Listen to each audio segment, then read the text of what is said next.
যতক্ষণ পর্যন্ত না দয়াল নবীর সুন্নতি জিন্দিগি আমাদের জীবনযাপন হবে, যতক্ষণ না রাসূলের কোরআন সুন্নাহ মোতাবেক আমাদের জীবন, পরিবেশ, সংসার, আমাদের ফ্যামিলি, আমাদের দেশ, আমাদের যেটা নিত্য প্রয়োজনীয় প্রয়োজন রাসূলের সুন্নাহ এবং কোরআনের হাদিস দ্বারা, কোরআন দ্বারা আমরা পরিপূর্ণ না করতে পারবো, না মানতে পারবো, ততক্ষণ পর্যন্ত আমাদের উপরে এই ঝামেলা, আসমানি জমিন গলা মুসিবত থাকবে।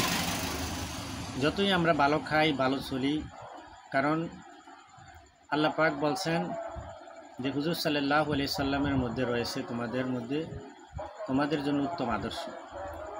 লাকাদ কানা লাকুম ফি রাসূলিল্লাহি উসওয়াতুন হাসানাহ লিমান কানা ইয়ারজু আল্লাহ ওয়াল ইয়াউমিল আখির ওয়া যাকারাল্লাহ কাসীরা। আল্লাহ কোরআন শরীফে বলছেন হুজুর সাল্লাল্লাহু আলাইহি সাল্লামের মধ্যে রয়েছে, ওনার জীবনী, ওনার আদর্শের মধ্যে রয়েছে আমাদের চলার চাবিকাঠি। ওনার সুন্নতি জিন্দিগি জীবনযাপন করলে আমাদের সব কিছু কমপ্লিট হয়ে যাবে, না হয় আমরা সম্ভব না। যতই ভালো খাই, ভালো চলি। আল্লাহ বলছেন ওয়াতাসিমু বিহাবলিল্লাহি জামিয়া, আমার রশিকে আঁকড়িয়ে ধরো। রশি বলতে কি বুঝি আমরা? ইয়া আইয়ুহাল্লাযীনা আমানু তাকুল্লাহা হাক্কা তুকাতিহি ওয়া লা তামুতুন্না ইল্লা ওয়া আনতুম মুসলিমুন, তোমরা মরিও না ওই পর্যন্ত।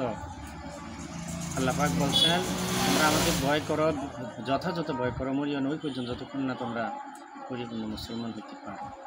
আমরা মনে করি আমরা মুসলমান হয়ে গেছি। আল্লাহ পাক বলছেন ইয়া আইয়ুহাল্লাযীনা আমানু ফাবতাগু ইলাইহিল ওসিলা, তোমরা ওসিলা তালাশ করো। ওসিলার মাধ্যমে আল্লাহ বিভিন্ন কাজ কর্মের মাধ্যমে, ওসিলার মাধ্যমে আমাদেরকে আল্লাহ মাফ করবে। আমরা কতটুকু আছি এই কোরআন হাদিসের মধ্যে, আমরা কতটুকু আছি? আল্লাহ